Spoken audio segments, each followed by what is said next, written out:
From the man here in the beige suit. Thank you. Yeah, please, I just want to ask from the lady from Colombia.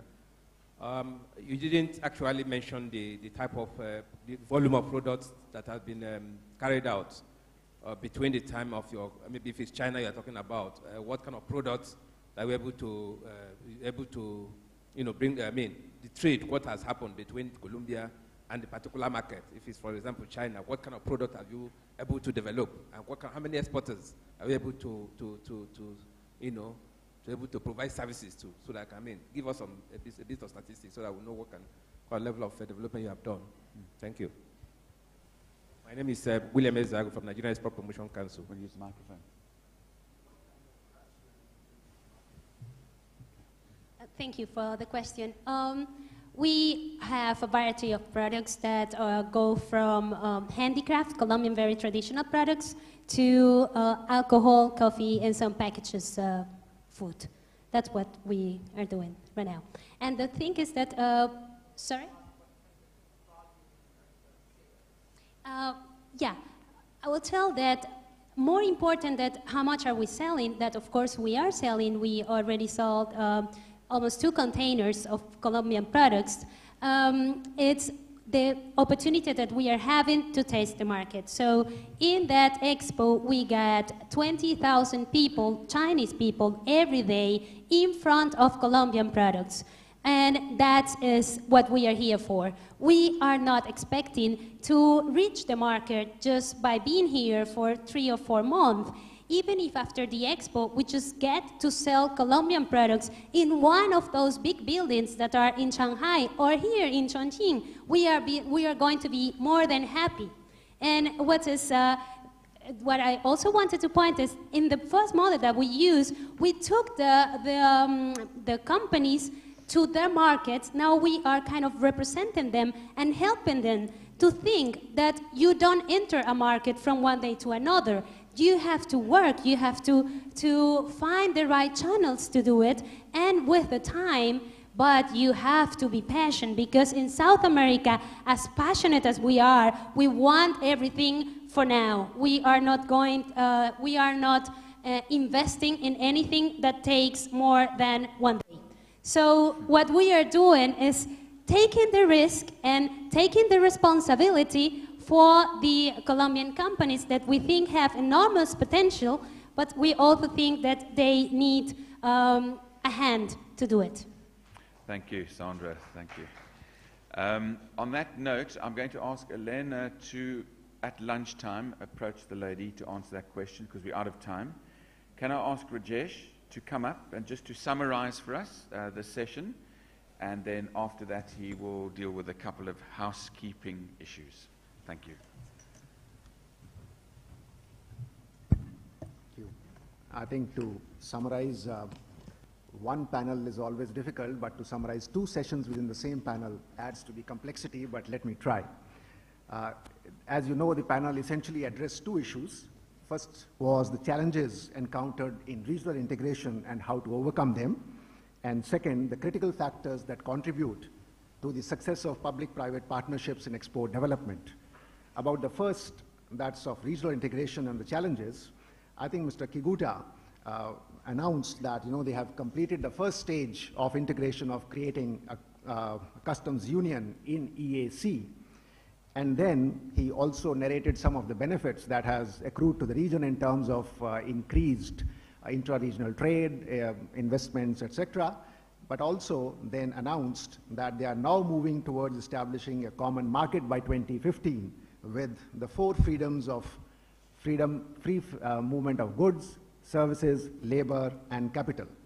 Then he obviously enumerated the challenges that they are encountering, and let me summarize them. I think, as I heard, entrenched sovereignty issues make it difficult to change the orientation of stakeholders from national to regional.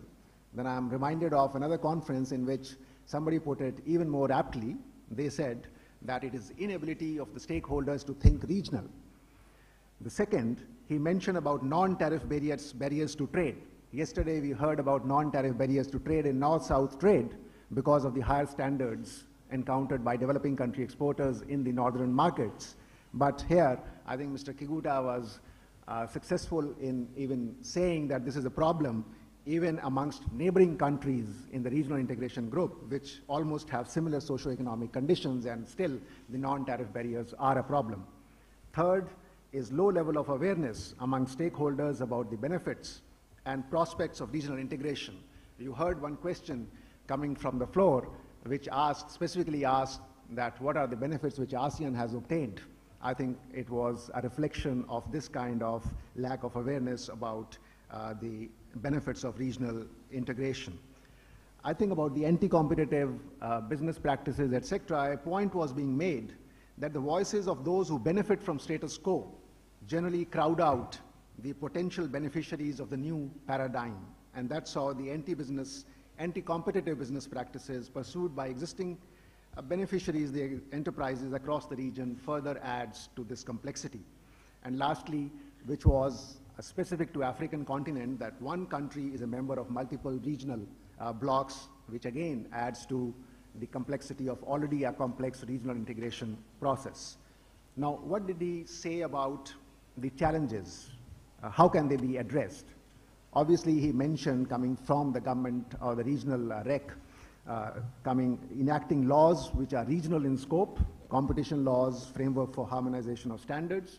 Then obviously he talked about the difficult task of sitting down and technically engaging in harmonization of standards and adopting them nationally, and not to miss the point he was trying to make, that doing all that can be done through training, orientation programs to change the mindset of national functionaries at the implementation level to think regional. Now, it will be amiss on my part if I don't capture the debate which took place on the competition policy.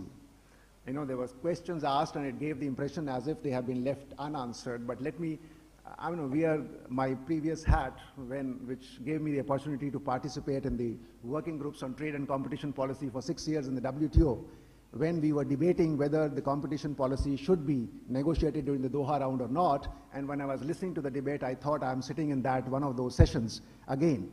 See, the questions William asked and Anders asked and then subsequently were being asked, they were asking specific questions about whether the straight trading enterprises are a genuine carve-out of the ASEAN competition strategy, etc.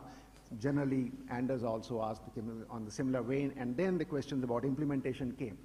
Look, when these kind of issues are being discussed at a multilateral forum, that is the reason the confidence did not appear within the countries, because there is different understanding of the exceptions. All countries have exceptions to the competition laws. Some of the constitutions in the world give positive or prescribe for affirmative actions, which actually make them very reluctant to engage in any harmonization of the competition policies across the world.